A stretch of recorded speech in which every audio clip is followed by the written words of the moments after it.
খোলা কলম talk show, সমসাময়িক বিষয় নিয়ে খোলা আলোচনা। আসসালামু আলাইকুম। খোলা কলম প্রতিদিনের খোলা আলোচনা অনুষ্ঠানে আপনাদের স্বাগত জানাই। আজকে আমাদের মাঝে অনলাইনে যুক্ত হয়েছেন বাংলাদেশ থেকে রাজনৈতিক বিশ্লেষক মেজর অবসরপ্রাপ্ত আব্দুর রব, এবং আমেরিকা থেকে যুক্ত হয়েছেন ওয়েস্টার্ন ইলিনয় ইউনিভার্সিটির প্রফেসর ডক্টর মোহাম্মদ শামসুদ্দোহা। আপনাদের দুজনকেই আমাদের অনুষ্ঠানে আসার জন্য স্বাগত জানাচ্ছি, আপনাদেরকে ধন্যবাদ। আমি প্রথমে শুরু করব মেজর আব্দুর রব ভাইকে দিয়ে। রব ভাই, আপনি কি মনে করেন ঐক্যমত্য কমিশনের মানে কাজ কি আসলে, এবং যে কাজ তারা শুরু করেছে, আপনার কি মনে হয় যে সকল দলের আহ, সব বিষয়ে সকল বিষয়ে কি সকল দল ঐক্যমত পোষণ করা সম্ভব? জি, আপনাদের খোলা কলমের খোলা আলোচনার সকল দর্শককে সর্বপ্রথম আমি স্বাগত জানাই, আহ, আন্তরিক মোবারকবাদ জানাচ্ছি। আপনি কি প্রশ্নটা করলেন, আসলে দুইজন মানুষই তো এক হতে পারে না। সব বিষয়ে যে সবাই একত্রে একমত হবে সেটা আমরা আশা করি না, বা সেটা মনে করাটাও আসলে আশা করাটাও হয়তো ঠিক হবে না। তবে বেসিক যে বিষয়গুলি আছে, বেসিক যে বিষয়গুলি আমাদের দেশের স্বাধীনতা সার্বভৌমত্বের জন্য আহ অবশ্যই প্রয়োজন, সেই জিনিসগুলিকে যাতে করে তারা ঐক্যমত পোষণ করতে পারে সেটা আমি আশা করি, ব্যক্তিগতভাবে আশা করি। এবং অনেক বিষয়ে কিন্তু তারা একমত হয়েছে, বা কিছু বিষয় আছে যারা তাদের নোট অফ ডিসেন্স দিয়েছে। তো সেই বিষয়গুলি আছে। এখনো পর্যন্ত সবগুলি বিষয়ে একমত আহ আহ, অনেক বিষয়ে তারা একমত হতে পারে নাই, বাট অনেক বিষয়ে তারা একমত হয়েছে।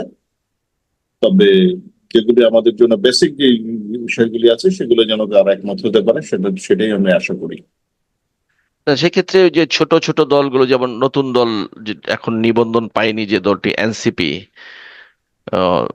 তাদের তাদের কিছু দাবি এবং তাদের কিছু কমিশনে তাদের কিছু পরামর্শ আছে, যেগুলা মনে হচ্ছে যে মানে তারা সম্পূর্ণ তাদের দিকটা থেকে মনে হচ্ছে যে তাদের তারা তাদের চাওয়া অনুযায়ী যদি পূর্ণতা না পায়, তাহলে তারা এই কমিশনের মানে দিবে না, মানে কমিশনের যে আলোচনাটাকে তারা বৈধতা দিবে না তাদের হ্যাঁ, এখন কথা। ব্যাপারটা হলো কি যে তারা আসলে বৈধতা দেওয়ার কে?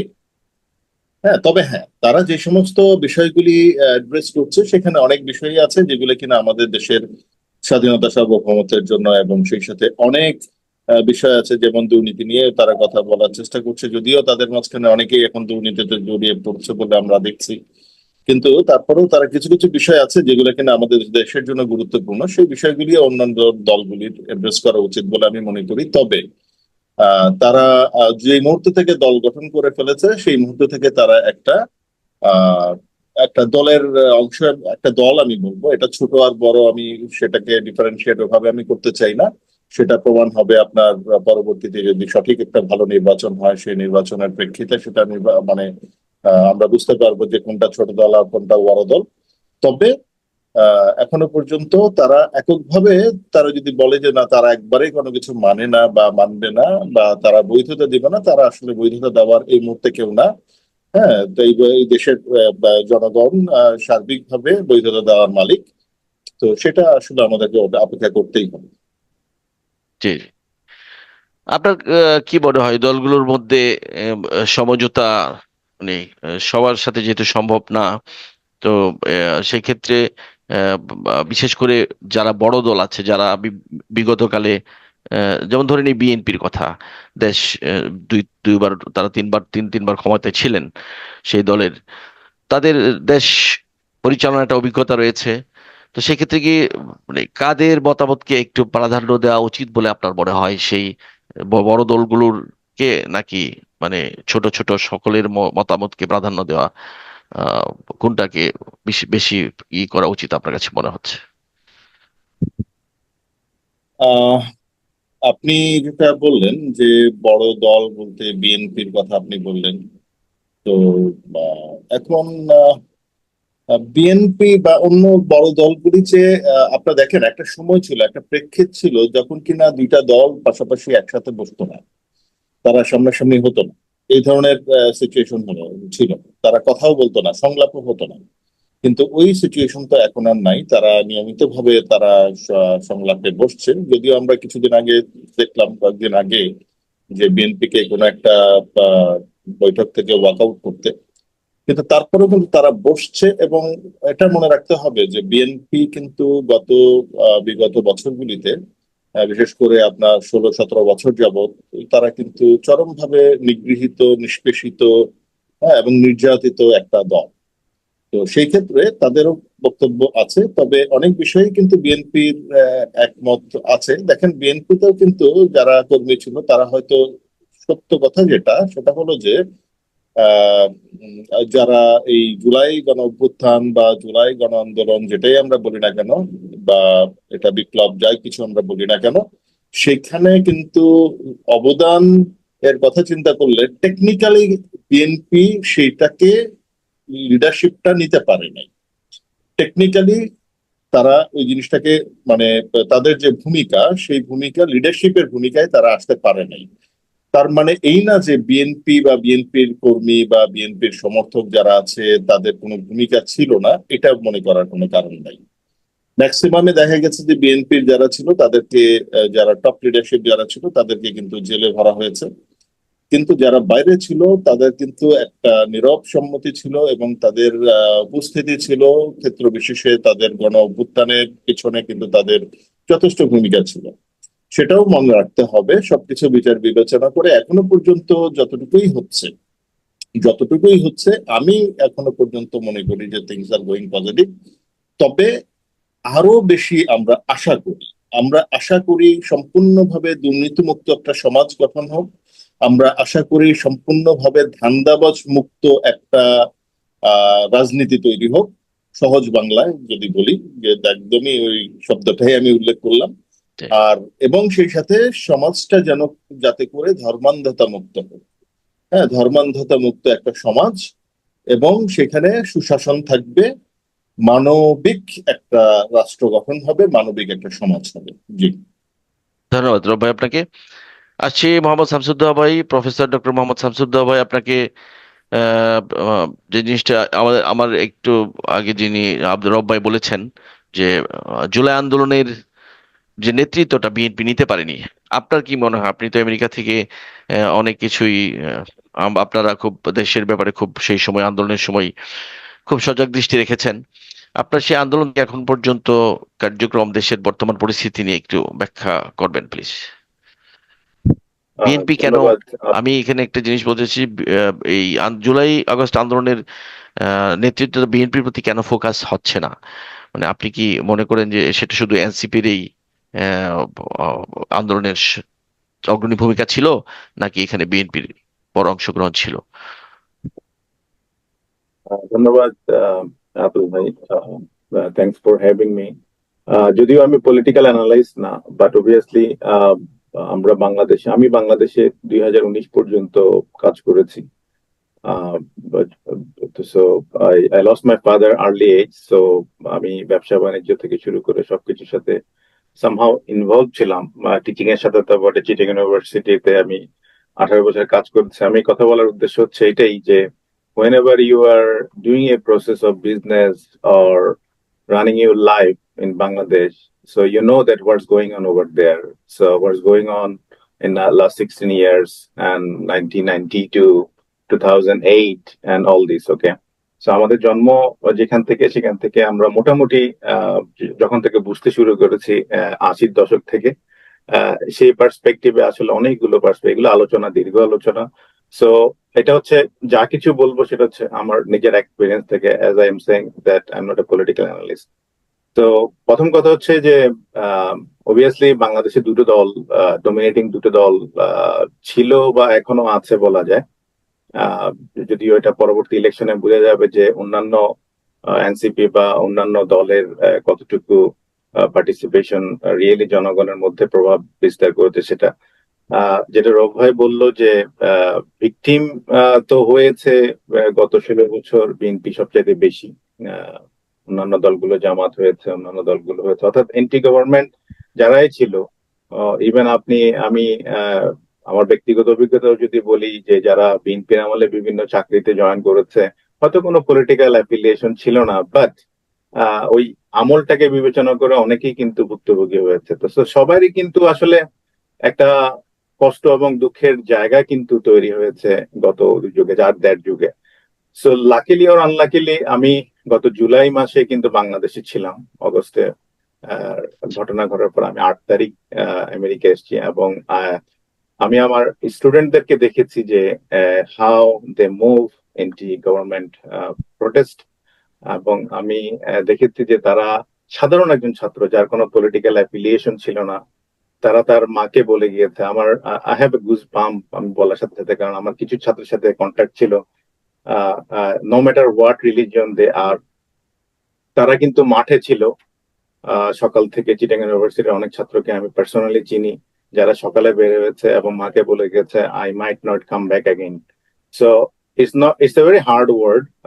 এটা আপনি যদি আপনার দিয়ে চিন্তা করেন যে আমি যদি আমার মাকে বলি আজকে আমি নাও ফিরতে পারি, আমার কাছে মনে হচ্ছে আমি লিবারেশন ওয়ার দেখিনি। I am watchful of like I am an witness of another liberation war. So obviously ওই সময় কিন্তু পলিটিক্যাল পার্টির কোনো বিষয় ছিল না, এন্টি গভর্নমেন্ট মুভমেন্ট ছিল। অবভিয়াসলি তখন দৃশ্যপটে যারা ছিল তখন কিন্তু কোনো মেইন স্ট্রিম দল ছিল না, টু ভেরি ফ্র্যাঙ্কলি, এবং বোঝা যাচ্ছিল ছাত্ররা, এনসিপি নাম তো তখন ছিলই না, মানে ছাত্ররা, যে সাধারণ ছাত্ররা, এবং কিন্তু back by the general people.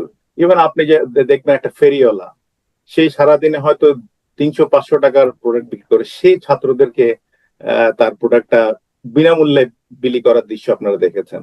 অর্থাৎ হোপটা অনেক মানে গ্রাউন্ড লেভেল থেকে তৈরি হয়েছে। তো আমি বুঝাতে যাচ্ছি যে আসলে ওইটা আসলে একক কৃতিত্ব না, একটা সম্মিলিত প্রভাব, but obviously leaded by the student. এটা আমার পারসেপশন এবং আমি যা দেখেছি, এবং আমার কাছে মনে হয় না যে কোনো political party is moving that. এখন বিহাইন্ড দ্য সিনে কি হয়েছে, আমার পক্ষে, আমি দরবেশ না যে আমি জানতে পারবো যে what is the behind the scene, কে ফান্ডিং করেছে, কে বুদ্ধি দিয়েছে, কে পরামর্শ দিয়েছে, এগুলো বলা আমার পক্ষে সম্ভব না, কারণ যেটা দেখি নাই সেটা আমি বলতে পারবো না। বাট দৃশ্যমান যেটা ছিল, the student moved, student were just dedicatedly, they have been killed brutally. So এটা মানুষ দেখেছে, ঠিক আছে? তো সো স্যাক্রিফাইস তারা করেছে, 1400 বলেন আর 4 জন বলেন আর 40 জন বলেন, মরেছে ওরা, ঠিক আছে? কোনো ব্যানারে কিন্তু মারা যায়নি, কেউ বলে নাই যে এই ছেলেটা মারা গেছে, সে বিএনপির ছিল, এই জামাতের ছিল, এই ছেলেটা ওর ছিল, সবাই বলেছে সেটা সাধারণ ছাত্র। তাহলে ক্রেডিট গোজ টু, এখন কি হচ্ছে সেটা ডিফারেন্ট আসপেক্ট, কিন্তু ওই পর্যন্ত আপনাকে স্বীকার করতে হবে if student are not that courageous, এবং আজকে কিন্তু এই জায়গায় আমরা আসতে পারতাম না। এটা হচ্ছে আমার পার্সপেক্টিভ। কেউ ক্রেডিট নেওয়ার চেষ্টাও কেন করবে, এটা আমার কথা হচ্ছে যে এটা বাংলাদেশের জনগণ, তাই না? আপনার এই কথার সাথে আমি আসলে একমত, কারণ হচ্ছে যে আপনার এখানে আমরা এমনও দেখেছি অনেক, আমাদের জানা মতে আমরা শুনেছি অনেক জায়গায় অনেক আওয়ামী লীগের লিডারদের সন্তানরাও ইউনিভার্সিটিতে আন্দোলন করেছে। সুতরাং এখানে আসলে না, সবাই নেমে গিয়েছিল। এটা একটা perspective. That doesn't mean Awami League parent হলেই যে আওয়ামী লীগের তার ছেলে মেয়ে আওয়ামী লীগ হবে, নট নেসেসারি। হ্যাঁ, অনেক সময় দেখবেন যে আপনার যে অপোজিট রেগুলেশনটা হয় কিন্তু আপনার মেইন স্ট্রিম ঘর থেকে। আপনি ইভেন রিলিজিয়াসলি আপনি যদি দেখেন, হ্যাঁ, আপনি যদি ফেরাউনের আমল থেকে শুরু করেন, আসলে জি। সেটা কিন্তু নিজের ঘর থেকেই তৈরি হয় অনেক সময়, যখন দেখে যে সে আসলে it's not going right, it's not. So একটা না একটা জেনারেশন সেটা বুঝতে পারে যে we are going the wrong way, so we have to protest, we have to do something. এটা এইভাবে চলতে দেওয়া যায় না, সোজা কথা। তো এটা যুগে যুগে ইতিহাসে আছে, এবং নিজের ঘর থেকে রিভোল্টটা হয় মোস্ট অফ দ্য টাইম, এবং অবভিয়াসলি সাধারণ জনগণের পার্টিসিপেশন না থাকলে এত বড় একটা কাণ্ড হয় না। এখন অনেকে অনেক কথা বলে, আমি জানি না যে ওই লেভেলে আমার অ্যাক্সেস নাই, যে অনেকে বলে যে এটা ওরা চেয়েছে, ওই দেশ চেয়েছে, এই পার্টি চেয়েছে, ওই পার্টি চেয়েছে। আমার কথা হচ্ছে up to August there is a pause, যে এটা দাঁড়িয়ে দিতেই হবে, যে এই পর্যন্ত ছাত্রদেরকে দ্বিতীয়টা দিতেই হবে আপনাকে। এরপরে কে কি করেছে, দুর্নীতি করেছে, সেটা পরের আলোচনা। সেটা এখনকার ঘটনা নিয়ে আগের জাস্টিফিকেশন করাটা ঠিক না। যেমন আমাদের মুক্তিযুদ্ধ হয়েছে, মুক্তিযুদ্ধের সময় মানুষ প্রাণ দিয়েছে, আপনি ওইটাকে তো স্বীকার করতে হবে, যারা প্রাণ দিয়েছে, যারা ঘর ভাড়া হারিয়েছে, যারা সম্ভ্রম হারিয়েছে। আপনি কি ওদের স্যাক্রিফাইসটাকে কি আপনি ভুলে যাবেন? না, ভুলে যাওয়াটা উচিত না। সেখানেই আমার কথা হচ্ছে যে অ্যাজ এ কান্ট্রি আমরা কি দেখি? আমরা দেশের বাইরে আছি, সারাক্ষণ আমরা চেষ্টা করি দেশের ভালো খবর শোনার জন্য। যখন আমরা খারাপ খবর শুনি তখন আমাদের খারাপ লাগে যে দেশটা তো ভুল পথে যাচ্ছে। হ্যাঁ, এইখানে আমি না থাকি, আমার জন্ম তো ওখানে হয়েছে, এটার মায়া আসলে দেশের বাইরে আপনারা যদি কখনো অনেকদিন থাকেন বুঝবেন যে আসলে দেশে থেকে দেশপ্রেমটা যেভাবে মনের মধ্যে থাকে, দেশের বাইরে আসলে দেশপ্রেমটা মনে হয় যে অনেক গুণ বেড়ে যায়। কেন জানি না, এটা একটা কোরিলেশন হতে পারে যে অনেক দূরে থাকা থেকে জিনিসটাকে বোঝা যায়। অনেকে বলে যে আপনারা বাইরে আছেন, বেশি কথা বলেন, ইত্যাদি ইত্যাদি। আসলে বেশি কথা না, কথাগুলো বলার উদ্দেশ্য হচ্ছে আমি আমার সময় নষ্ট করে, আমার একটা মূল্যবান সময় নষ্ট করে আমি এই জিনিসগুলো বলছি, লিখছি। কেন? দেশের যাতে একটু উপকার হয়, দেশের যাতে একটু সঠিক পথে যায়। সে দেশে আমি না থাকি, আমার নেক্সট জেনারেশন আছে। হ্যাঁ, আমার দেশের ভাই ভাই ব্রাদার যারা বড় হবে তারা যাতে একটা ভালো লাইফ লিড করতে পারে, সেই জন্যই তো আমাদের এইসব প্রচেষ্টা। এই যে ডায়লগ গুলো, কেন ডায়লগ গুলো? মঙ্গলের জন্য, সোজা কথা। যে আমি জি যদি জি খুব বেশি পলিটিক্যাল, আমি আমার লাইফ টাইমে পলিটিক্যালি হাইলি বায়াসড কোনো কিছুকে পছন্দও করি না। ঠিক আছে, I can be a part of a political party, but it doesn't mean যে আমি ওই পলিটিক্যাল পার্টি যা বলবে আমি সাথে সাথে বলবো যে না, it's all right and everything other things are not right. So এটা এই জায়গা থেকে আমাদের এখন যদি বের হতে না পারি, it will be again too late. যে হয়তো আরো 40 বছর পর আরেকটা রেভলিউশন হবে, এরপরে কি হবে জানি না। তো থ্যাংক ইউ। আমার মনে হয় হ্যাঁ, যে শামসুদ্দোলা ভাই। ক্রেডিবিলিটি নেয়ার এখানে কিছু দেখি না আমি, যে এটা একটা সম্মিলিত এফোর্ট। অবভিয়াসলি ছাত্ররা ফ্রন্ট লাইনে ছিল, এবং এটা আপনি অস্বীকার করতে, পুলিশের সামনে কারা গেছে, হ্যাঁ, সেখানে আপনি যাইনি। আমি জি আমার নিজের অভিজ্ঞতা বলতে পারি, জুলাইতে আমি একবার বাইরে গিয়েছিলাম। I was totally mess. My car was stuck within the protester, police, and all this. I do feel that যে এটা ইজি না। যে আমার সাথে আমার পরিবার ছিল, I was afraid of যে ওদের কি হবে আমার চাইতে, যে can I come out from that situation. হঠাৎ করে যে যেদিন মুরাদপুরে যে 3টা ছেলে মারা গেল, যে ফার্স্ট হ্যাঁ চিটাগং এ, ওই দিনের কথা বলছি আমি। ওই দিন আচ্ছা আমি আচ্ছা একটু বাইরে গিয়েছিলাম। তো আমি ফিল করেছি যে আসলে ইটস নট দ্যাট, যে আমাদের বয়স হয়েছে এখন আমরা, আমাদেরকে কেউ মানে আমি দৌড় দিলেও আমি হয়তো বেশিক্ষণ দৌড়াতে পারবো না। আর যে I am 50 right now. So hmm এই জিনিসগুলো ওভাবে চিন্তা করেন, তারুণ্যের কারণেই কিন্তু এই ভিডিওটা এসছে। That's it. জি জি। আমার মনে হয় এখানেই পজ। আচ্ছা, আপনি বাংলাদেশের যে নির্বাচনের প্রতিটা দলেই বড় বড় দলগুলো চাচ্ছে নির্বাচন, এনসিপির মতো ছোট ছোট দলেরা চাচ্ছে যে আরো সংস্কার করে তারপর নির্বাচন। আপনার কি মনে হয় বাংলাদেশের যে নির্বাচন, যে ফেব্রুয়ারিতে যে নির্বাচনের একটি সম্ভাব্য তারিখ তারিখ তো দেয়নি, সম্ভাবনা দেখিয়েছেন প্রধান উপদেষ্টা, হতে পারে বলেছেন লন্ডন বৈঠকে যে ফেব্রুয়ারিতে হতে পারে। সেক্ষেত্রে আপনার কি মনে হয় বাংলাদেশের নির্বাচনটা শুধুমাত্র বাংলাদেশের রাজনৈতিক দলগুলোর উপরেই নির্ভর করে, নাকি আন্তর্জাতিক, যেমন বিশেষ করে আপনি যে দেশে আছেন, বিশ্বের মরল দেশ, সেই তাদের এখানে কি ভূমিকা থাকতে পারে আপনার কাছে মনে হয়? অবভিয়াসলি জিও পলিটিক্স তো একটা বড় ইস্যু। জিও পলিটিক্যাল ইনফ্লুয়েন্স তো থাকবেই। কারণ যখন একটা দেশের প্রতি সামহাও বিজনেস ইন্টারেস্ট থাকে অন্য দেশগুলোর, তখন পলিটিক্যাল ইন্টারেস্টও সেখানে রান করে। এটাই হচ্ছে নিয়ম। যে দেশে কোনো বিজনেস নাই, যে দেশে কোনো বিজনেস করার অপরচুনিটি নেই, সে দেশের প্রতি কেউ রান করছে না। আপনি যদি থাকেন মঙ্গোলিয়ার কথা কেউ বলছে না। একসময় মঙ্গোলিয়ার চেঙ্গিস খানের কথা সবার মনে আছে, যে সে he run the world such a long time with like a 35% of the world land. তো সো এখন কথা হচ্ছে, যার যখন দিন থাকে সে দেখবে যে তার সাথে বিজনেস, আমাদের সাথে আমেরিকার বিজনেস আছে, আমাদের স্ট্র্যাটেজিক জিওগ্রাফিক্যাল পজিশন আছে, অনেকগুলো ব্যাপার আছে। তো এগুলো বললাম, তো এটা এত বেশি হাই লেভেল, এটা গেস করে কথা বলা ঠিক না। Obviously there is an interest, there is an influence থাকবে, সেটা ইন্ডিয়া হোক, যে নেবারিং না, দ্য জায়ান্ট সেক্ষেত্রে কান্ট্রি। নির্বাচনটা কি হলে তাদের জন্য আমাদের দেশের সাথে কাজ করতে সুবিধা হয়, নাকি এই অবস্থায় ডক্টর ইউনূসের সাথে তাদের কাজ করতে সুবিধা হবে? সেটার কথাই বলছিলাম যে যদি এই গভর্নমেন্টের সাথে কাজ করতে তাদের সুবিধা হয় তাহলে তারা নির্বাচন হতে দিতে চাইবে না এই মুহূর্তে। সেই ক্ষেত্রে আপনার কি মনে হচ্ছে যে আসলে বাইরের কান্ট্রিগুলা কি ভাবতে পারে? এটা আসলে একেবারে গভর্নমেন্ট কিভাবে সেটা ডিল করছে সেটা যদি ওপেন আউট না হয় তো মুশকিল। এখন অনেকে অনেক ভাবে ডালপালা গজিয়ে অনেক ধরনের কথাবার্তা হচ্ছে যে অমুক দেশের ইনফ্লুয়েন্স আছে ডক্টর ইউনূসের প্রতি ইত্যাদি ইত্যাদি। তো কথা হচ্ছে কতটুকু ইনফ্লুয়েন্স। তবে সংস্কারের কথা যেটা বললেন, আমি বাইরে থেকে, আপনারা দেশে আছেন, আপনারা আরো ভালো বলতে পারবেন। এই ডায়লগে হয়তো রৌফ ভাইও বলতে পারে বা আপনিও শেয়ার করতে পারেন। কথা হচ্ছে আমরা তো আর সবকিছু শোনার বা জানার সুযোগ নাই, দূর থেকে টাইম ডিফারেন্স এবং নিজেদের কাজকর্ম। তো যেটা আমরা দেখছি যে সংস্কার যে পর্যায়ে আমরা জনগণ আশা করেছিলাম, সাধারণ জনগণ, সে পর্যায়ে দৃশ্যমান, মানে যেমন ধরেন এখন কি করাপশন কমেছে? সবাই স্টাক হয়ে যায়। আপনি একটা বিজনেস প্রসেসে যান, একটা বিজনেসম্যানকে জিজ্ঞেস করেন যে আপনি, সে হয়তো কোনো জায়গায় হয়তো এনবিআর একটা ফাইল আটকে আছে, ট্যাক্স একটা ফাইল, ভ্যাট একটা ফাইল আটকে আছে, দেখবেন যে এটা স্টেটমেন্টে আছে। ওরা বলছে যে let the political party come and then will decide what will happen, আমরা এখন ভাই করতে পারবো না, এখন ইন্টারিম গভর্নমেন্ট, এই ধরনের কথাবার্তা। তো আপনি এখান থেকে বুঝে নেন তার মানে হচ্ছে there is the certain need of a political party. কারণ এইভাবে তো আপনার তত্ত্বাবধায়ক, এইভাবে তো একটা unelected government for the long run চলতেও পারে না। কিন্তু এটা চলতে পারতো যদি এরকম হতো যে জনগণের সব প্রত্যাশা একে একে মিট হচ্ছে, দৃশ্যমান হচ্ছে, মানুষ সুফল ভোগ করতেছে। ঠিক আছে, যে অর্থাৎ বিজনেসরা, আপনি দেখেন বিজনেসম্যানরা যদি ভালো বিজনেস না করতে পারে দেশে এমপ্লয়মেন্ট ক্রিয়েট হবে না। আসল তো ব্যাকবোন হচ্ছে বিজনেস।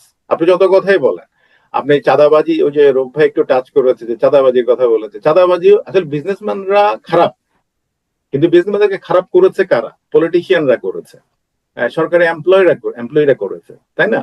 এবং ওই ওই ওই যে ব্লাড সাকিংটা কিন্তু হচ্ছে কিন্তু বিজনেস থেকে। এখন বিজনেসকে ব্লাড সাক করতে করতে করতে একটা বিজনেসকে সিক বানিয়ে ফেলে, পরে আমরা হাইলাইট করি যে আচ্ছা অমুক কোম্পানি 4,000 কোটি টাকা নিয়ে চলে গেছে, কিন্তু এই 4,000 কোটি টাকার স্টেক কারা কারা নিয়েছে এই কথা কিন্তু কেউ তেমন বলে না। আমার পয়েন্টটা বুঝতে পারছেন? কারণ এখানে স্টেকটা অনেকেই কিন্তু নিয়েছে, সুবিধাটা নিয়েছে, সেটা গভর্নমেন্ট এমপ্লয়ি হোক, সেটা পলিটিক্যাল পার্টিস হোক। তো সেই জিনিসগুলোকে আমরা আমলে নিলে তাহলে এই চেইন অফ করাপশন যেটা, আমার আমার ব্যক্তিগত হচ্ছে করাপশন ফ্রি বাংলাদেশ। দেখেন আমি আমার ক্লাসে সবসময় একটা কথা বলতাম, দেশ কখনো খারাপ হয় না, দেশের মানুষ খারাপ হয়। দেশের মানুষ যখন খারাপ হবে তখন আপনি যে নামেই গভর্নমেন্টে আসেন, যে নামেই আপনি ক্ষমতায় আসেন, যে নামেই আপনি পাওয়ারে আসেন, চেয়ারে আসেন, সেই নামেই কিন্তু করাপশন হবে। এবং ওই মানুষটা যদি যদি শুদ্ধ না হয়, একটা করাপ্টেড মানুষ ভালো যদি না হয়, তাহলে তো আপনি আশা কিছু কিছু আশা করতে পারবেন না। ঠিক আছে, তো ওই জায়গাটা গভর্নমেন্টের একটা বড় ইনিশিয়েটিভ দরকার। আমরা আসলে কি চাই? আমরা আসলে চাই যে একটা করাপশন ফ্রি বাংলাদেশ এবং আইনের শাসন হোক। এই যে যাকে তাকে যেখানে সেখানে হেনস্থা যাতে না হয়, এগুলো কিন্তু বড় ব্যাপার। আপনি আপনি রাস্তায় বের হলেন, আপনি যদি সম্মান নিয়ে বাসা না ফিরতে পারেন, আপনি যদি আপনার রাইটটা নিয়ে দেশে না থাকতে পারেন, তাহলে তো ওইটাকে স্ট্যান্ডার্ড একটা দেশ বলা যাবে না। ঠিক আছে, আমরা তো ওইটার জন্যই ফাইট করছি। যেই যাই বলুক, সব পলিটিক্যাল পার্টি কিন্তু বলছে যে আমি একটা সমৃদ্ধ বাংলাদেশ, ঠিক আছে, আইনের শাসনের বাংলাদেশ, এই এই ধরনের ডায়লগই তো করে। কিন্তু বাস্তবতাটা তো হয়তো ভিন্ন। যে আদালতে চক্কর কাটতেছে সে কিন্তু বুঝতেছে যে কোথায় সমস্যা। যে ট্যাক্স অফিস, ভ্যাট অফিস, ওই অফিস, ল্যান্ড অফিস বিভিন্ন জায়গায় যাচ্ছে, সে কিন্তু জানতেছে যে করাপশনটা কোথায় হচ্ছে। তো সে তো তো ডিজার্টেড ফিল করতেছে, সে তার কাছে ভালো ডায়লগ ভালো মনে হচ্ছে না। আপনার পকেট যখন কাটা যাবে, আপনার বিজনেস যখন হবে না, আপনি যখন সাফার করবেন, তখন আপনার কাছে জিনিসটা মনে হবে না। কাজেই আমার কাছে মনে হয় আপনার কথাটাতে আমি যদি ডিরেক্ট কোনো উত্তর আমি এখন দিতে পারতেছি না, এই জন্য যে অবভিয়াসলি পলিটিক্যাল পার্টি আসবে এই জুজু দেখিয়ে কিন্তু অনেকেই কিন্তু অনেক কাজ বন্ধ করে রেখেছে। সে কারণে বিজনেসটা এখন কিন্তু আপনি দেখেন স্ট্যাগমেন্টে পড়ে গেছে। বিজনেস স্ট্যাগমেন্টে পড়লে যেটা হবে কনসিকুয়েন্স, এগুলো সবকিছু রিপেল এফেক্টটা আসে পরে। ঠিক আছে, 16 বছর যেটা হয়েছে সেটা রিপেল এফেক্ট চলবে অনেকদিন। তারপর আবার এখন যে কাজটা করতেছে সেখানে যদি ভুল থাকে সেটা রিপেল এফেক্ট আসবে পরে। তো তো ব্যাপারটা হচ্ছে এরকম যে আজকে যদি আমি যদি এই সংস্কারগুলো ঠিক মতো না করতে পারি, আজকে যদি আমি আইনের শাসন প্রতিষ্ঠা না করতে পারি, আজকে যদি আমি করাপশন ফ্রি না করতে পারি, আজকে যদি আমি যদি ঐক্যমত্যে বেসিক, যেটা রৌপ্যবত একটু টাচ করেছে, যে বেসিক ব্যাপারগুলোতে মৌলিক অধিকার যেটা আমরা বলি ফান্ডামেন্টাল রাইটস যদি আমার ঐক্যমত থাকে। আমেরিকার আপনি দেখেন, আমেরিকা এখন পড়তির দিকে, একটা একটা একটা রিজিম, আপনি বলতেছেন মোরাল দেশ, কিন্তু আমেরিকা এখন পড়তির দিকে থিওরিটিক্যালি অনেক কারণে। আপনি ওর যে যে জাতীয় যে ডেফিসিট ইত্যাদি ইত্যাদি বা নানা রকম কারণে, সেই ডিসকাশন আমি যাচ্ছি না, সেটা অন্য ডিসকাশন। তো সে কিন্তু তার একটা প্রভাব তো সে রাখতেছে। কারণ হচ্ছে সেই চাচ্ছে যে সাস্টেনেবল, তার অনুযায়ী সাস্টেনেবল কোনটা হবে, তো সেই অনুযায়ী সে কাজ করতেছে। এখন আমার গভর্নমেন্ট সেটা কিভাবে ডিল করতেছে with the best for the country, সেটা হচ্ছে বড় ব্যাপার। তো সেটা ইলেকশন যদি হয় তাহলে থেকে লেজিটিমেট গভর্নমেন্টের কথাটা আসবে, না হলে তো একদিন প্রশ্ন উঠবে this are not the legitimate government. তো এইটা কতদিন রান করতে হবে, একটা ফ্রেমওয়ার্ক দরকার। আপনি এই যে বললেন ফেব্রুয়ারিতে ইলেকশন হতে পারে, কেন এটার probability? It should be firmly say যে ফেব্রুয়ারিতে ইলেকশন হবে বাট জুনে হবে, একটা ফার্ম ওয়ার্ড থাকতে হবে। আমি কেন যদি কিন্তুর মধ্যে এখনো প্লে করব, this is August is approaching, তাহলে আপনি একটা ইলেকশনের প্রিপারেশনও 6 মাস লাগে। জুলাই। হ্যাঁ, জুলাই শেষের দিকে। তো এখন আপনি দেখেন আপনি তো একটা 6 মাস একটা ব্র্যাকেট টাইম লাগে যে ইলেকশন, যেটা ইলেকশনে আমাদের অনেক রকম তিক্ত অভিজ্ঞতা লাস্ট সো মেনি ইয়ার্স। তো এখন ওই জিনিসগুলোকে আপনি ফার্মলি বলতে হবে যে আমি এই করবো, এবং ওপেনলি বলতে হবে যে আমি এই সংস্কার 6 মাসে করবো। এট দ্য সেম টাইম এক লোক তো আর করছে না, গভর্নমেন্ট তো একটা আমব্রেলা। হ্যাঁ, ওই আমব্রেলার যে 360 ডিগ্রি আছে, তো 360 ডিগ্রি যদি সবাই কাজ করে, তো সব জায়গায় সেক্টরের ডেভেলপমেন্টটা এবং করাপশনটা, স্পেশালি দ্য করাপশন উঠে গেলে অনেক কিছু মানুষ খুশি হবে। মানুষ যেটার জন্য হাফ ছেড়ে বাঁচবে, আমি বলবো যে অর্থাৎ মানুষ খুব কষ্টে আছে। মানুষ মনে করছে যে এই জায়গাটা আমি এই দেশে, অনেকে বলছে না যে জেনজি যারা আজকে আমাদেরকে এই জায়গায় আনতে সাহায্য করেছে, তাদের একটা সেগমেন্ট তো বলছে যে এই দেশের কিছু হবে না। তো ওই যে আমি তো দিনে দিনে অনেক রত্ন হারিয়ে ফেলছি, অনেক ট্যালেন্ট চলে গেছে আমাদের মতো। আমি নিজেকে ইগনোরেন্ট ভাবি, কিন্তু অনেক মানুষ যে দেশের বাইরে চলে আসছে, তাদের ভিতরে অনেক কষ্ট আছে। তারা এমনি এমনি দেশ ছাড়েনি, তাদের অনেক ভিতরে অনেক কষ্ট আছে। তারা হয়তো দেখেন, আমি একজন প্রফেসরকে জানি, সামান্য একজন কষ্ট, আমি বলি তোমার কষ্টের তুলনায় তো তাহলে তো আমার কষ্ট শুনলে তোমার মহাসমুদ্র মনে হবে। হ্যাঁ, সে বলেছে যে আমি একটা পাসপোর্ট অফিসে গেলাম, তো তাকে পাসপোর্ট করার জন্য তাকে নানা রকম ভোগান্তি দিয়ে সেই কষ্ট থেকে সে দেশ ছেড়েছে। তাহলে তার কষ্টটা সিম্পল। এখন ব্যাপারটা হচ্ছে এরকম অনেক সিম্পল ছোট ছোট কষ্ট নিয়ে অনেকে বলে যে না, এই দেশে যদি পাসপোর্ট করতে এত কষ্ট হবে, তাহলে বাকি জীবন আমি কিভাবে করব। স্কুলিং নিয়ে চিন্তা করেন, এই যে একটা দুর্ঘটনা ঘটলো, আমাদের স্কুলিং এ কি পরিমাণ অনিয়ম চলছে, প্রাইভেট স্কুলগুলা হচ্ছে, এবং তারা কিন্তু সুবিচার করছে না আমাদের সাধারণ মানুষের সাথে। আপনি যে ওইটা একটা বিরাট আলাদা টকশো হইতে পারে, ঠিক আছে, জি এবং জি যে জায়গায় শিক্ষার জায়গাটায় আমি হয়তো অনেক বেশি ইনপুট দিতে পারবো। তো আমার কথা হচ্ছে এগুলো সবই কিন্তু জনগণের ক্ষোভের কারণ, যে গভর্নমেন্ট কোনো রেগুলেশনে আনতে পারে নাই তাদেরকে। এগুলো কিন্তু পার্ট অফ গভর্নমেন্ট যদি হ্যাঁ। রেগুলেশন, শুধু আইন করলে তো হবে না। বাংলাদেশের আইন কিন্তু খুব সুন্দর। আমি কিন্তু আইনের ছাত্র না, কিন্তু বাংলাদেশের আইনে সবকিছু প্রভিশন আছে, কিন্তু আইনের প্রয়োগটা একেবারেই ইমপ্লিমেন্টেশন। আমি বলবো যে খুবই ডিম অবস্থায় আছে। এটাকে অ্যাক্টিভ করতে হবে, মানুষের মধ্যে একটা কনফার্ম একটা সার্টেনিটি আসতে হবে যে আমি এই করলে আমি এই শাস্তি পাবো, ঠিক আছে, আমার প্রতি এই অন্যায় হলে আমি এই বিচারটা পাবো, এবং আমি কুইক টাইমে পাবো, এবং এই ফ্রেম অফ টাইমে পাবো। এটা আমাদের দেশে মিসিং। তো সো এই জায়গাটায় আমাদের মনে অনেক কাজ করার সুযোগ আছে। Thank you. জি, ধন্যবাদ আপনাকে। মেজর আব্দুর রব ভাই, আপনার কাছে আসছি। এনসিপি নতুন একটি দল, যে দলটি এখনো নিবন্ধন পায়নি, আমরা সকলেই জানি। ইতিমধ্যে দেশের বিভিন্ন জায়গায় ওরা প্রোগ্রাম করে বেড়াচ্ছে, কখনো কখনো কোথাও যে বিভিন্ন বিশেষ করে বিএনপির প্রতি খুব বিষোদ্গার ছড়াচ্ছে, ওদেরকে ব্লেম দিচ্ছে, ওদের উপর সব ধরনের দোষ চাপাচ্ছে। আপনার কি মনে হয় যে এনসিপির বর্তমান কার্যক্রম নির্বাচনের দিকে না যেয়ে তারা বিভিন্ন দেশ এলাকায় সমাবেশ করে শুধুমাত্র বিএনপি কে টার্গেট করে তাদের প্রপাগান্ডা চালিয়ে যাচ্ছে, সবকিছু চাঁদাবাজি থেকে শুরু করে সবকিছুর জন্য বিএনপি কে দায়ী করছে, এবং এই দলটি কে অনেকেই ভাবছে, এবং আমরা সকলেই জানি যে সরকারের পৃষ্ঠপোষকতা তাদের আহ, পিছনে আছে। তো এটাকে আপনি কিভাবে দেখছেন যে সরকারের পৃষ্ঠপোষকতা নিয়ে দেশ বিভিন্ন জেলায় জেলায় ঘুরে ঘুরে তারা বিএনপির বিরুদ্ধে প্রচার চালিয়ে যাচ্ছে? আপনার কি মনে না হয়? দেখেন, এটা ব্যাপারটা হলো কি যে দেখেন, শামসুল জোহা ভাই খুব চমৎকার করে কিছু কথা বলছিলেন যে আসলে বিপ্লব বলেন বা আন্দোলন বলেন বা গণ অভ্যুত্থান বলেন, যেটাই বলেন না কেন, যে এখানে স্টেক হোল্ডার কারা, আসলে কেউ কি স্টেক নিতে চায়? কেউ কিন্তু স্টেক নিতে চায় না। তারা কিন্তু তাদের জীবনটাকে বিসর্জন করে দিল। তারা পঙ্গু, কেউ কেউ পঙ্গু হলো, আহত হলো, অন্ধ হলো, তো দেখেন, আমি তো দেখি ফুল অফ স্যাক্রিফাইস এবং কারা এরা? এরা এই দেশের সাধারণ মানুষ, সাধারণ জনগণ। আপনি দেখেন ছাত্র থেকে শুরু করে, সাধারণ মানুষ থেকে শুরু করে, রিক্সা চালক থেকে শুরু করে, কে নাই? সব শ্রেণী পেশার মানুষ এই পুরা এই আন্দোলন বলেন বা অভ্যুত্থান বলেন, এটার পিছনে এসেছে এবং তারা ক্ষতিগ্রস্ত হয়েছে এবং তারা কিন্তু শহীদ হয়েছে। এবং তারা, তাদের আসলে উদ্দেশ্যটা কি ছিল? এই জিনিসটাকে যদি আমরা বা কোনো পলিটিক্যাল পার্টি যদি ধরতে না পারে, তাহলে এটা, এর থেকে দুঃখজনক আর কোনো কিছু নাই। এখন দেখেন, আপনি যে এনসিপির কথা বললেন, এনসিপিটা দেখেন, তারা যেই মুহূর্তে পলিটিক্যাল দল গঠন করলো, সেই সময় কিন্তু তারা কিন্তু বিপ্লবের যে একটা ভরকেন্দ্র ছিল, সেই ভরকেন্দ্রটা কিন্তু নষ্ট হয়ে গেল এবং তারা একটা সিম্পল পলিটিক্যাল দলে পরিণত হলো। তাহলে মানে ব্যাপারটা কি হচ্ছে এখন দেখেন, তার এই পলিটিক্যাল একটা দলের একটা ব্যানার নিয়ে যখন তারা বিভিন্ন দিকে যাচ্ছে, তখন বিভিন্ন ধরনের অন্যান্য পলিটিক্যাল দলেরও কিন্তু একটা বাধার সম্মুখীন হচ্ছে বা আক্রোশের শিকার হচ্ছে, যেটা কিনা বাংলাদেশের প্রেক্ষাপটে অস্বাভাবিক না। দেখেন, আজকে থেকে আমাদের সেই স্বাধীনতা 71 বলেন বা 71 পরবর্তী সময়ে আমাদের বাংলাদেশের এই পর্যন্ত যত পলিটিক্যাল যা কিছু হয়েছে, সবই হচ্ছে মারামারি, কাটাকাটি আর হানাহানির ইতিহাস।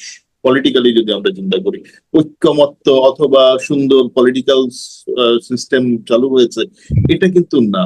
এবং এটা কিন্তু একটা লিগেসি, একটা উত্তরাধিকার সূত্রে এটা কিন্তু এই জিনিসটাকে, এটার ক্রোনোলজি অথবা এটার একটা পরিক্রমা, এটা কিন্তু সামনের দিকে চলে আসতেছে। এখনো পর্যন্ত আমরা ওই সিচুয়েশনের মাঝখান দিয়ে আছি এবং এই লিগেসিটা কিন্তু সামনের দিকে আগাচ্ছে এবং সেটা কিন্তু ভালো কিছু এখনো পর্যন্ত তৈরি হয় নাই। আমাদের সিচুয়েশন গুলি, ভালো পলিটিশিয়ানদেরকে আমরা, ভালো মানুষদেরকে আমরা পলিটিক্সে খুব একটা আসতে আমরা দেখছি না। এই কারণে আমি প্রায় সময় আমি বলি যে ভালো মানুষদেরকে পলিটিক্সে আসা উচিত এবং ভালো মানুষের সংখ্যাধিক্য হলে অটোমেটিক্যালি কিন্তু খারাপ যারা আছে তারা কিন্তু ওই লিগেসিটাকে ব্রেক করতে গেলে ভালো মানুষদেরকে ভাই পলিটিক্সে আসতেই হবে, এর কোনো বিকল্প নাই। এখন আমি চুপচাপ বসে থাকবো? তারা যাদেরকে আমরা সবাই বলছি যে তারা আসলে প্রপার ভালো মানুষ না, কিন্তু তারা পলিটিক্সে আসছে, হ্যাঁ, কিন্তু চুপচাপ বসে আছি, it doesn't make any sense. এটা আসলে আমাদের জন্য ভালো কিছু করবে না। সো ভালো মানুষদেরকে অবশ্যই পলিটিক্সে আসতে হবে।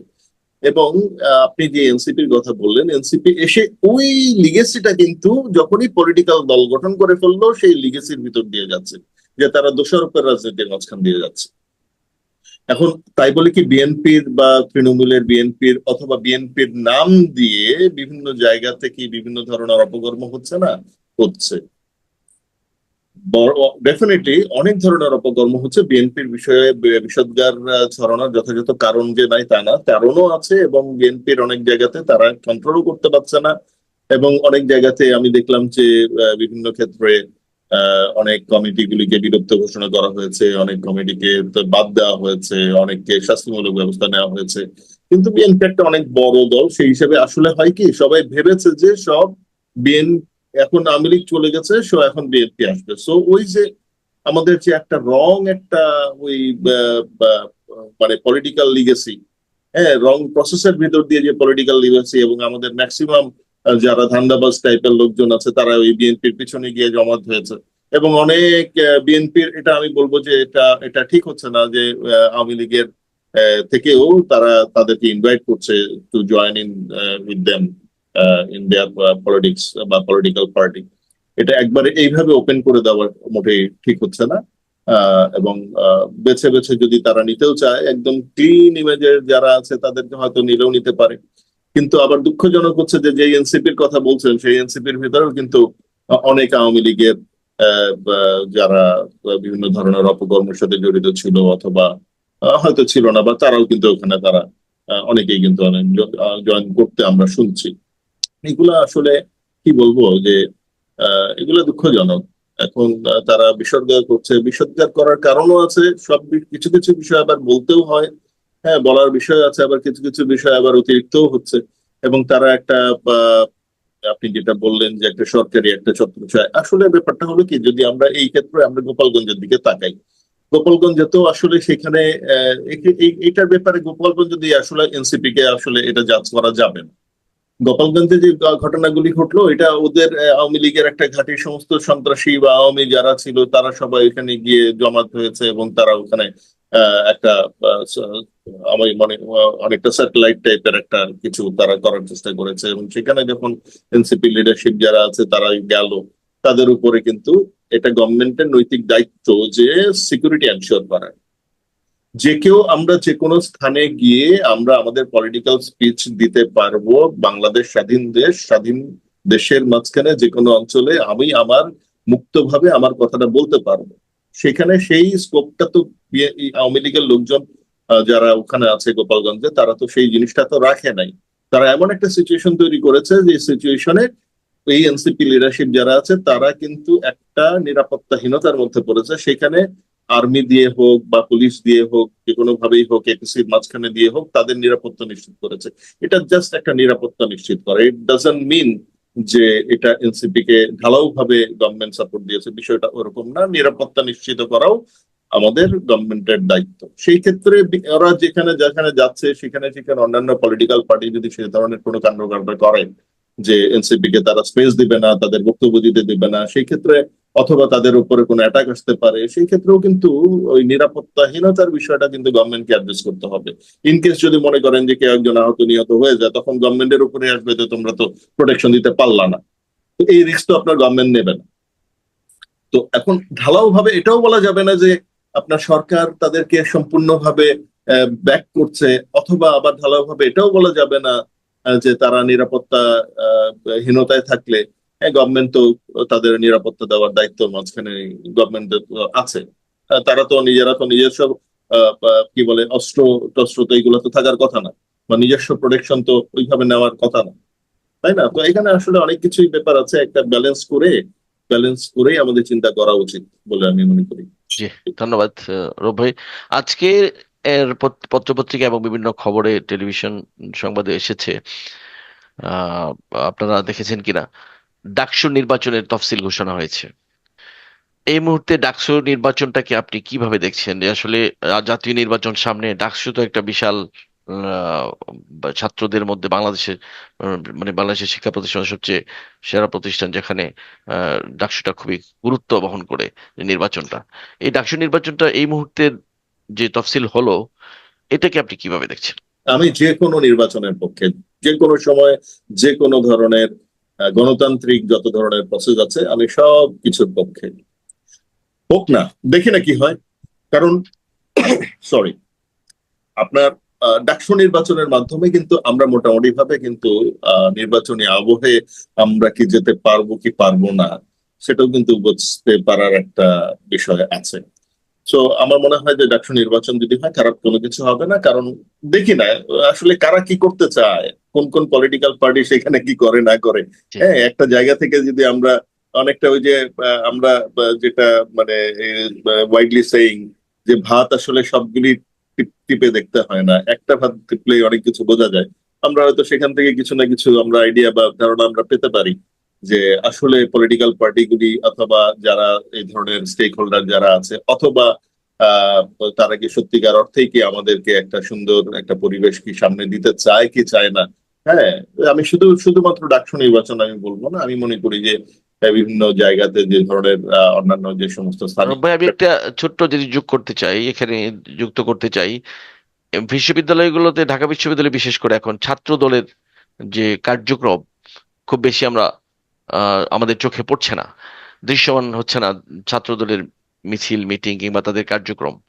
তো আপনার কি মনে হয় যে এখন যে নির্বাচনটা দিয়েছে, ডাকসু নির্বাচন, এখানে নতুন যে বিশেষ করে এনসিপি, শিবির, জামাত, জামাতের শিবির যে আছে, তো তাদেরকে প্রমোট করার জন্যই কি এই এই মুহূর্তে ঘোষণা দেয়া, যেহেতু আওয়ামী লীগ, ছাত্রলীগ ক্যাম্পাসের বাইরে কিংবা ছাত্রলীগ নিষিদ্ধ অলরেডি, সেই এবং সেই ক্ষেত্রে শুধুমাত্র ছাত্রদলেই বড় একটা ছাত্র সংগঠন বাংলাদেশের, ছাত্রদল তাদের কার্যক্রম ঢাকা বিশ্ববিদ্যালয়ে তেমন ভাবে দেখা যাচ্ছে না। তাহলে কি এই নির্বাচনটা কি শিবিরদেরকে প্রমোট এখন করার জন্য কার্যক্রম কিনা? বলতে আমরা কি বুঝতে চাই? হ্যাঁ, যে কার্যক্রমটা কিভাবে করবে? তারা সার্বক্ষণিকভাবে পড়াশোনা বাদ দিয়ে গিয়ে সার্বক্ষণিকভাবে মিছিল করবে, সার্বক্ষণিকভাবে আপনার মনে করেন হল দখল করবে, বা সার্বক্ষণিকভাবে এটা করবে সেটা করবে, ওগুলো তো কার্যক্রম না। তো এটা একটা ইউনিভার্সিটিতে পড়াশোনার সুন্দর একটা পরিবেশ থাকবে, প্রয়োজনে কিছু সভা, সিম্পোজিয়াম, হ্যাঁ, টক শো অথবা ওই টাইপের কিছু কিছু আলোচনা সভা বা ওই টাইপের জিনিসপত্র হতে পারে। হ্যাঁ, কিন্তু আসলে এখন আসলে তাদের যে অ্যাক্টিভিটিস যেগুলি আছে সেই আমি আগেই যেটা বলছিলাম যে আসলে ওই আমাদের যে ব্যাড কালচার যেটা ছিল, ব্যাড পলিটিক্যাল যে লিগেসি, হ্যাঁ, ওইটা বহন করে বিএনপির কিছু কিছু বা ওখানকার যে সমস্ত ছাত্র দলের কার্যক্রম সেগুলো কিছু কিছু প্রশ্নবিদ্ধ ছিল। হয়তো তারা টপ লিডারশিপ থেকে তারা কিছু দিক নির্দেশনা পেয়েছে, সেই কারণে হয়তো তারা এখন একটু আহ, মানে নিজেদেরকে গুটিয়ে নিয়েছে অথবা তারা নিজেদেরকে সংশোধনের চেষ্টা করছে।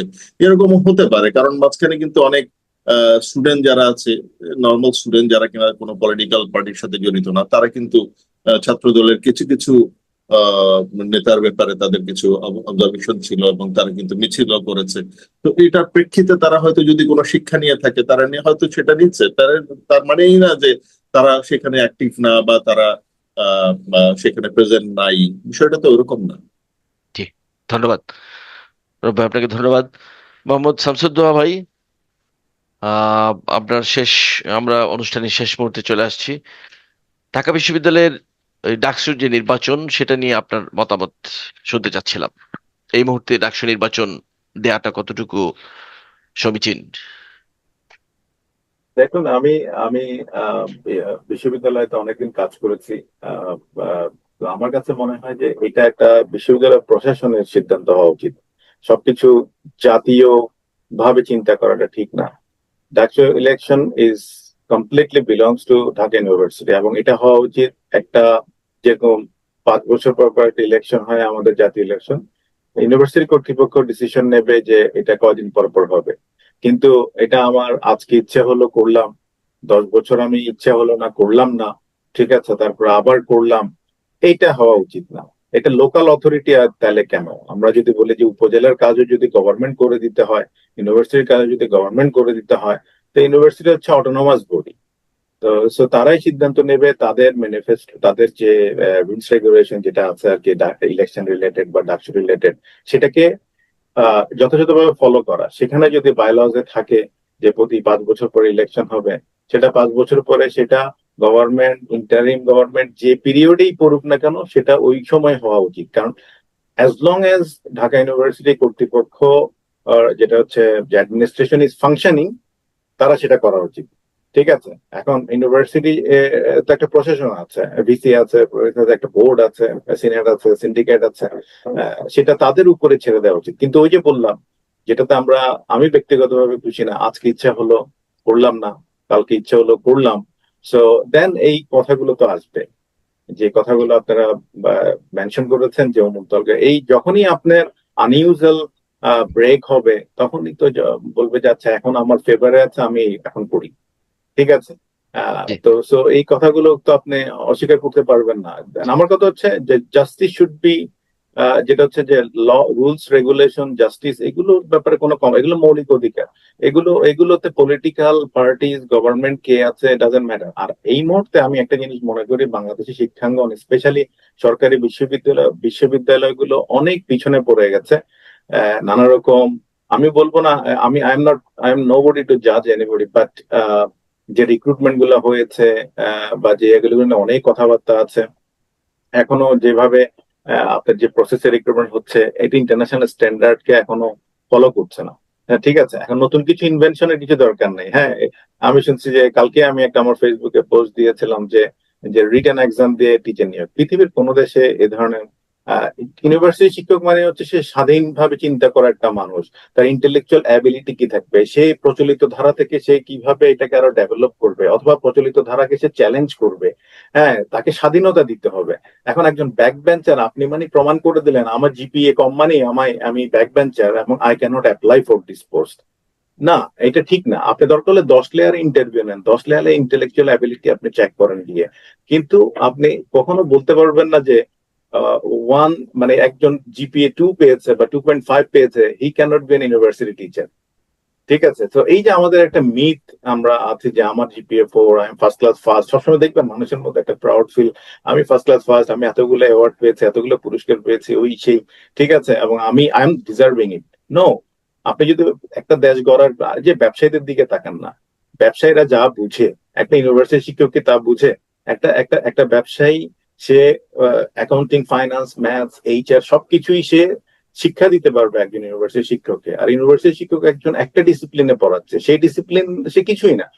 তো এই জন্য মানে ব্যাপার হচ্ছে, একজন ব্যবসায়ী হয়তো সে 8 পাস, একজন ব্যবসায়ী হয়তো কোনো লেখাপড়া করেন, একজন ব্যবসায়ী হয়তো বিএ পাস, কথা বুঝছেন? তো এখন আমি ব্যাপারটা বুঝাতে পারি, এটা বিশাল ডিসকাশন, ঠিক আছে, কিন্তু আমার মনে হয় যে এই জায়গা থেকে, এবং আমাদের এখন শিক্ষাঙ্গনের যে অবস্থা, আমার মনে হয় আমাদের টু মাচ পলিটিক্যালাইজেশন হয়ে গেছে ইউনিভার্সিটি গুলোতে, স্পেশালি সরকারি ইউনিভার্সিটি গুলোতে। এই পলিটিক্যালাইজেশন কিছুদিন স্টপ করাটা খুব জরুরি, কারণ এখন আমাদের শিক্ষাঙ্গনের যে শিক্ষার যে কার্যক্রমটা ব্যাহত হচ্ছে। আমি পলিটিক্যাল পার্টির দিকে যেভাবে ফোকাস করছি, আমার মনে হয় কুয়েট মনে হয় অনেকদিন বন্ধ, এই ব্যাপারে কোনো স্টেপ নাই। হুম। হ্যাঁ, এই ব্যাপারে আমি দেখছি না একটা ইউনিভার্সিটি রান করাতে কি লাগে, আমি তো বুঝতেছি না যে what is the wrong over there. একটা ইউনিভার্সিটি কিভাবে 7-8 মাস 9 মাস বন্ধ থাকে? এটা এরশাদের আমল না। যে হুম। আমি যদি if I go back to 1980s, তাহলে আর আমি আর 2015 কিভাবে চিন্তা করব? আমি বুঝাতে পারছি কিনা? সো আমার জি, জি। এগুলোতে এক্সাইটমেন্ট নাই। আমার এক্সাইটমেন্ট হচ্ছে যে যে শিক্ষা কার্যটা ব্যাহত হচ্ছে মারাত্মক ভাবে। আপনি যদি পলিটিক্যাল, আপনি আমার ডাকসু ইলেকশন হলে কি আমার শিক্ষার যে প্রসেসটা আছে, আমার শিক্ষার গুণগত মান কি ডেভেলপ হবে মনে করেন আপনি? যে যে লিগ্যাসি উনি যে রূপ ভাই যে লিগ্যাসির কথা বললো, এই লিগ্যাসি তো আপনি অস্বীকার করতে পারবেন না। মানুষ এখনো মগজে ওই লিগ্যাসিটা ধারণ করছে। আমাকে তো প্রুফ করতে হবে কাজে কর্মে যে ওই জায়গাটা আমি এখন না, আমি এটা লেখাপড়া করার প্রতিষ্ঠান, আমি লেখাপড়া নিয়ে চিন্তা করি। এটা পলিটিক্যাল প্রতিষ্ঠান না, সেখানে স্টুডেন্ট ফোর্স থাকবে। স্টুডেন্ট ফোর্স, এখানে যদি আপনার প্রেশার গ্রুপ না থাকে তাহলে ভালো কাজ হবে না। কিন্তু আসলে কি আমাদের শিক্ষাঙ্গনের যে পলিটিক্যাল পার্টিস গুলো, সেটা কি প্রেশার গ্রুপ পজিটিভলি ইউজ করছে নাকি নেগেটিভলি ইউজ করছে? সেটা আপনি ভেবে দেখেন, কার্যক্রম দেখেন।